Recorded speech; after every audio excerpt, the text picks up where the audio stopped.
ఇందిరమ్మ ఇల్లు పొందిన అక్రమార్కులను వెంటనే జాబితా నుండి తొలగించండి అంటూ ప్రత్యేక సమావేశంలో జిల్లా కలెక్టర్కి ఎమ్మెల్యేకి అఖిలపక్ష ఐక్యవేదిక డిమాండ్ చేసింది. ఈరోజు అఖిలపక్ష ఐక్యవేదిక అధ్యక్షుడు సతీష్ యాదవ్ నివాసంలో సభ్యులు మాట్లాడుతూ జిల్లా కేంద్రంలో 33 వార్డుల్లో ఇందిరమ్మ ఇళ్ల జాబితాను ప్రకటించి వారికి పత్రాలు అందజేయడం జరిగిందని, కానీ అందులో కొందరు కోటీశ్వరులు, కొందరు రాజకీయ నాయకులు, కొందరు మాజీ కౌన్సిలర్లు, కొందరు కౌన్సిలర్ అభ్యర్థులకు జాబితాలో చోటు కల్పించడంతో ఐక్యవేదిక పోరాటం చేసి కలెక్టర్కి వినతిపత్రం ఇవ్వడం జరిగిందని, వెంటనే కొందరు మంచివారు తమకు ఇల్లు వద్దని వాపస్ చేయడం జరిగిందని, వారికి ఐక్యవేదిక ధన్యవాదాలు తెలుపుతుందని, అదే జాబితాలో మిగతా 150 మంది వరకు అక్రమార్కులు ఉన్నారని వారిని తొలగించాలని ఐక్యవేదిక డిమాండ్ చేస్తుందని సతీష్ యాదవ్ అన్నారు.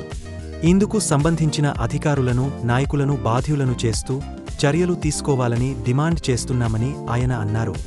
ఈ పథకము బీదవారికి ప్రవేశపెట్టిందని, అక్రమార్కుల కోసం కాదని తేల్చి చెప్పిన ఐక్యవేదిక నాయకులు లేని ఎడల చట్ట ప్రకారం పర్మిషన్ తీసుకుని ధర్నా చేయడానికి సిద్ధంగా ఉన్నామని ఈ సందర్భంగా తెలియజేస్తున్నామని తెలిపారు. పోరాటం చేసేవారి గొంతు ఎవరూ నొక్కలేరని, మా అధ్యక్షుని వాట్సాప్ బ్లాక్ చేసినంత మాత్రాన మా గొంతుకలు పెరుగుతాయని హెచ్చరిస్తున్నామని తెలిపారు. ఈ కార్యక్రమంలో అధ్యక్షుడు సతీష్ యాదవ్తో పాటు వెంకటేశ్వర్లు గోనికాడి, యాదయ్య కొత్తగల్ల, శంకర్ బొడ్డుపల్లి, సతీష్ రాజనగరం, రామస్వామి కురుమూర్తి, రాము, శ్రీను నాగరాజు తదితరులు పాల్గొన్నారు. నమస్కారం. ఈ మధ్యలో మేము అఖిలపక్ష ఐక్యవేదిక నుండి ఇందిరమ్మ ఇళ్లలో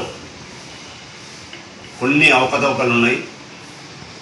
దాంట్లో కొద్దిమంది కోటీశ్వర్లకు, కొద్దిమంది డబ్బున్న వాళ్ళకు, కొందరు భూములు ఉన్న వాళ్ళకు, కొందరు ఇక్కడ లేకుండా వేరే ఊళ్ళో ఉండి జడ్చర్ల, కొల్లాపూరు తదితర గ్రామాల్లో ఉండి ఇక్కడ ఇల్లు రాపించుకున్న వాళ్ళని తీసివేసి నిరుపేద కుటుంబాలకు గుడిసెలు, కవేలలు, ఇల్లు పడిపోయిన వాళ్ళకు ఇవ్వాలని, అంటే రేషన్ కార్డు ఉంది, ఇల్లు లేకుండా వారికి కూలి వారికి పునపర్తిలో ఉన్న మొత్తం లేబర్ కానీ, అమాలీలు కానీ, కార్మికులు కానీ చాలా పెద్ద ఎత్తున ఉన్నారు. వారికి ఇల్లు రాలేదు. అలాంటి వారిని మేము ఒక 1000 మందిని చూపించగలం. కనుక మీరు మొన్న మేము కలెక్టర్ దగ్గర ప్రోగ్రాం చేసిన వెంటనే కొద్దిమంది కోటీశ్వర్లు రిటర్న్ ఇచ్చారు.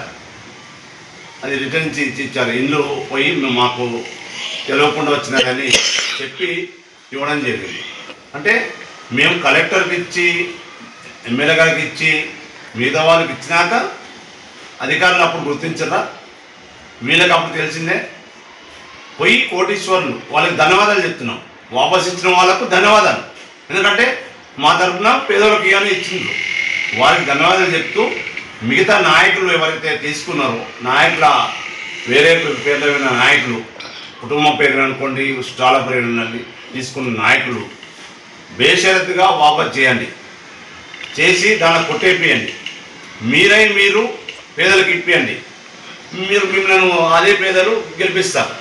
కానీ మీరు రేపు పొద్దున మేము నాయకులు కావాలి, కౌన్సిలర్లు కావాలి, మొత్తం దోసుకోవాలి, ఇది ఉంది, ఇప్పుడే మన ఇల్లు మీరు దోసుకుంటుంటే రేపు పొద్దున ఎట్లా ఉంటుంది మీరు కౌన్సిలర్ అయినాక?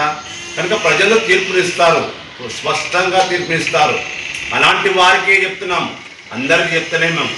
ఎవరైతే అవినీతి పరులు ఉన్నారో వారికి మాత్రమే చెప్తున్నాం మేము. అవినీతి పరులు మీరు, ఇందిరమ్మ ఇల్లు వచ్చిన వాళ్ళు అవినీతి పరులు ఎవరైతే ఉన్నారో మీరు తొలగించుకోండి. మీరు స్వచ్ఛందంగా కొంతమంది ఇచ్చారు, వాళ్ళలాగా మీరుగా ఇచ్చేసి నిరూపించుకోండి. మేము 150 వరకు మేము గుర్తించినాం. ఈరోజు ఆ 150 మంది ఇల్లున్న వాళ్ళు, బయటి వాళ్ళు, నాయకులు 150 మంది వరకు ఉన్నారు. వాళ్ళంతా స్వచ్ఛందంగా మీ పేర్లు చెప్పకముందే మీరు ఇవ్వండి. పేర్లు చెప్పి 10 మందిలో ఎందుకు వర్గాలే చేద్దాం.